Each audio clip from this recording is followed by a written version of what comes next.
Hello, je suis ravie de vous retrouver aujourd'hui pour la 4e vidéo qui sera sur les appareils des enquêtes paranormales qui sont utilisés. Je ne sais pas si vous voyez la tournure que prenne un petit peu la chaîne, mais je vous avais parlé un petit peu de changement et voilà, c'est comme ça, c'est ma manière à moi d'opérer ce changement. Donc je vais vous présenter les différents matériels, appareils que l'on peut utiliser pour les enquêtes, pour pouvoir communiquer, pour pouvoir savoir si une entité est présente ou non. Donc le premier appareil, objet, on va dire ça comme ça, que je voudrais vous présenter, c'est le pendule. C'est assez classique, c'est une sorte de poids au bout d'une chaîne qui en fait va bouger avec le magnétisme, donc le nôtre, mais on peut aussi poser des questions et on peut penser, on peut, selon ce qu'on ressent, penser que c'est une entité qui va le faire bouger et répondre à nos questions selon ce qu'on a posé. Donc le pendule, je vous avais déjà un petit peu parlé, ça va être oui, non, poser la question plus tard, ces questions-là. Quand je ferai la démonstration, je vous parlerai plus en détail des réponses que l'on peut avoir. C'est aussi une aide à la décision, comme on a pu le voir, c'est pas forcément pour communiquer avec les esprits. Et quelque chose aussi qui fonctionne avec le magnétisme, on a déjà un petit peu parlé, c'est les baguettes de sourcier. Qui permettent en fait de communiquer. Voilà, on va poser des questions et selon ce qu'on a demandé, si ça va à droite par exemple ce sera oui et ça va à gauche ce sera non. Ou alors l'inverse, selon ce qu'on a demandé, elles peuvent aussi se croiser, ça veut dire que l'entité est devant nous et elles peuvent aussi être ouvertes parfois. Alors ça c'est la manière la plus classique qu'elle fonctionne, mais parfois voilà, ça peut être un petit peu inversé selon la personne qui les tient. Et ça c'est aussi une question de magnétisme. Pour aussi ce qu'il y a de assez classique qu'on peut voir dans les enquêtes paranormales, j'ai voulu parler du K2. Le K2 c'est un appareil qui se présente comme ça, qui va capter les ondes électromagnétiques. Donc quand on l'allume, voilà, il y a une lumière comme ça. Alors là c'est normal qu'il clignote parce qu'il y a l'électricité, j'ai allumé la lumière, la caméra. Donc voilà, forcément il est un petit peu allumé, mais on peut voir la densité au niveau des lumières augmentées, c'est-à-dire qu'on est davantage proche, qu'il y a une énergie électromagnétique plus forte. Et voilà, s'il n'y a pas d'électricité dans la pièce, dans le lieu, alors on peut penser que c'est effectivement l'énergie d'une entité, mais on n'est jamais sûr à 100% puisque trouver aujourd'hui sur Terre un espace habitable, surtout dans nos sociétés actuelles, où il n'y a pas du tout d'électricité, c'est assez difficile puisqu'il y a toujours des ondes qui passent, voilà, ça peut réagir aux ondes téléphoniques, c'est pour ça qu'on coupe souvent les téléphones. Donc ça peut être fiable, mais en même temps, on n'est jamais très très sûr. Hop, ça c'était le K2, je l'éteins. Ensuite, on a ce qu'on appelle une spirit box, et en fait ça va être comme une petite radio qui va parcourir les fréquences radio justement pour trouver, retranscrire ce qu'elle aura capté. Alors là le problème c'est qu'aussi la fiabilité elle est assez compliquée, alors je vous montre, parce que ça peut parfois capter les ondes radio ou téléphoniques, ce qui fait qu'on n'est jamais très très sûr. Et aussi c'est assez compliqué de se concentrer sur le reste de l'enquête puisque ça fait quand même un petit peu de bruit. Alors pour vous montrer,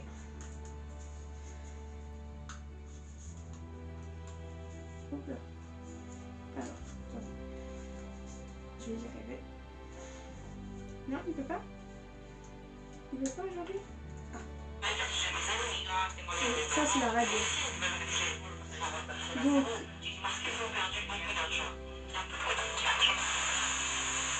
voilà, donc il faut savoir aussi le régler.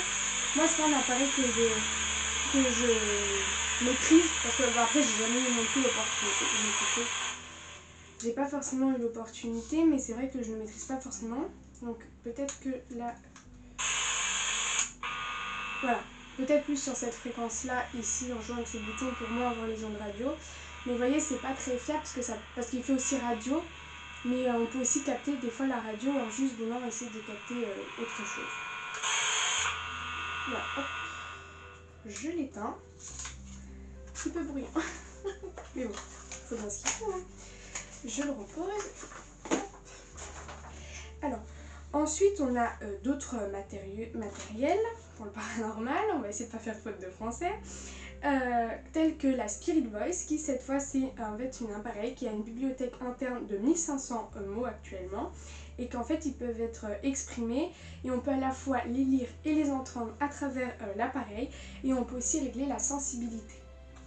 On a aussi une Ghost Box qui là est un appareil qui va balayer les fréquences radio FM, et en fait c'est les fréquences radio qui sont diffusées, mais voilà, on peut aussi capter des phénomènes venant d'entités par exemple. On a aussi ce qu'on appelle des pods, donc c'est des petits appareils qu'on va disposer, pas forcément très petits d'ailleurs, enfin, ça dépend de ce que l'on entend, dans une pièce, dans un lieu. Et en fait, il va sonner quand quelque chose va s'en approcher, voire le toucher. Et s'il n'y a personne autour de vivant, on peut penser que c'est l'œuvre d'une entité, c'est tout à fait envisageable.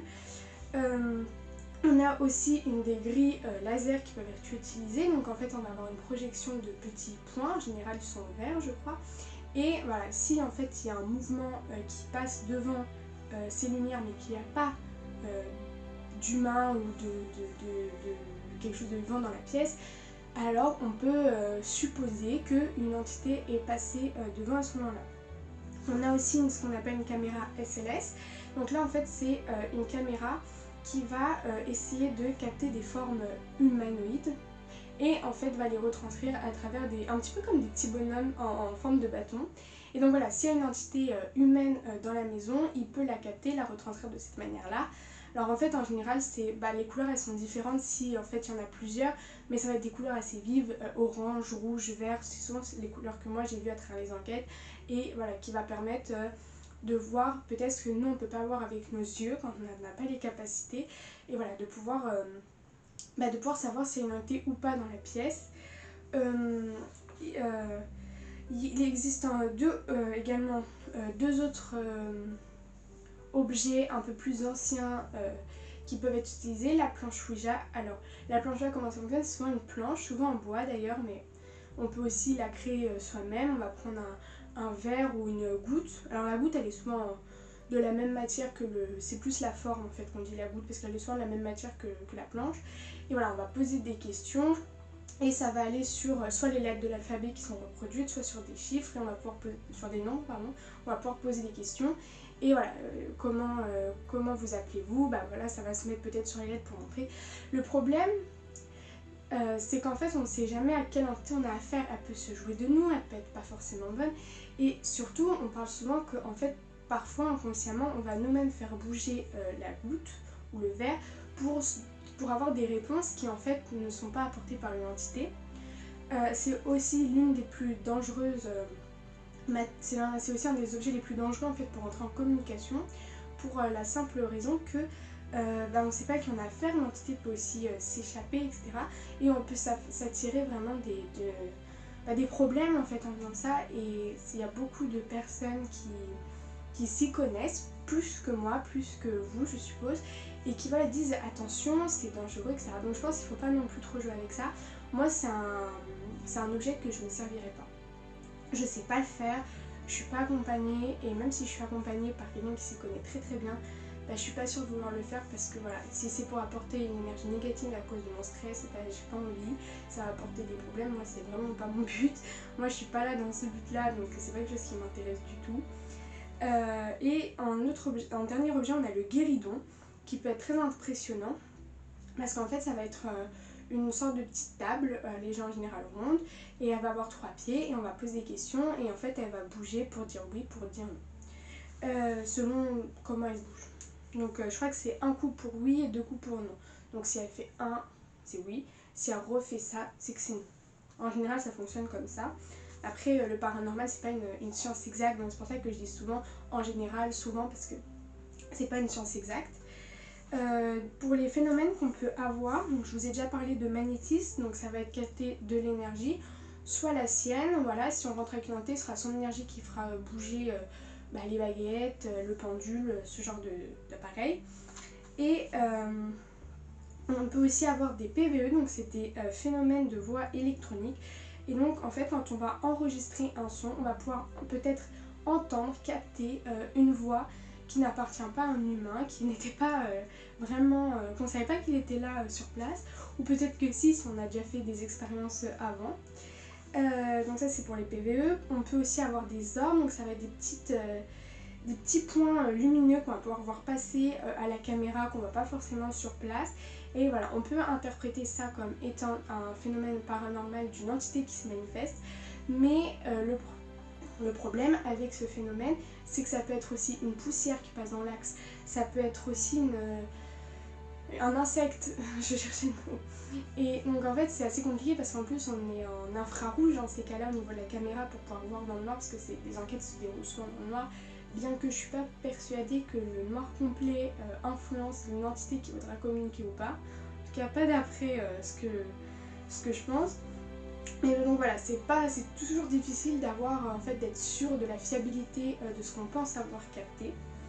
On peut aussi avoir des ombres, voilà, une entité qui va passer, du coup on va voir son ombre passer au niveau d'un mur. C'est en général assez furtif, on n'est jamais sûr de l'avoir bien vu.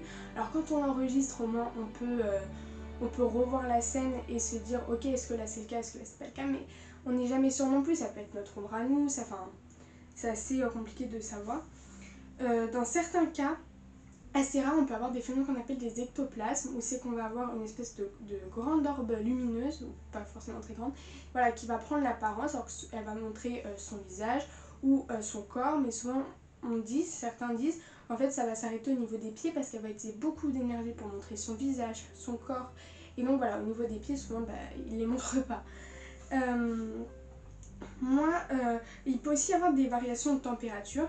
Donc si une entité là il va faire plus froid, donc il y a des appareils qui sont capables de capter ces phénomènes soudains de changement de température. Et pour aussi faire attention, c'est qu'on peut avoir des phénomènes de pareidolie, je lis le mot parce qu'il n'est pas facile, et en fait c'est quand on va vouloir interpréter des formes, donc un visage ou voilà, sur un objet, alors même pas forcément paranormal, hein, ça peut être des fois sur des objets du quotidien, mais voilà. Et en fait on va pouvoir aussi, pourquoi je parle de ça, c'est que ces émissions visuelles en fait, elles sont parfois très interprétées par ce qu'on appelle, quand on va utiliser de la fumée, et en fait on va mettre de la fumée et si l'entité montre son visage à travers la fumée, si on voit un visage on peut supposer que c'est une entité. Moi aussi, ce que je voulais dire, c'est que pour moi, je vais plus me fier à mes sensations, dans le sens où oui, elles sont pas 100% fiables parce que c'est les mêmes, mais voilà, elles sont pas forcément capables de communiquer, elles sont pas forcément capables de faire ça, mais si on ressent quelque chose, je sais pas si vous voyez ce que je veux dire, mais je sais pas si ça vous est déjà arrivé, mais si on ressent quelque chose telle une présence, je pense pas que ce soit forcément anodin. Alors oui, on peut être influencé selon ce qu'on a regardé comme film, si on a regardé une enquête, ça c'est sûr.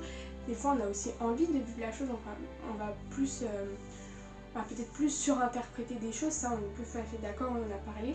Mais c'est vrai que pour moi les ressentis c'est vraiment très important et c'est presque l'ultime.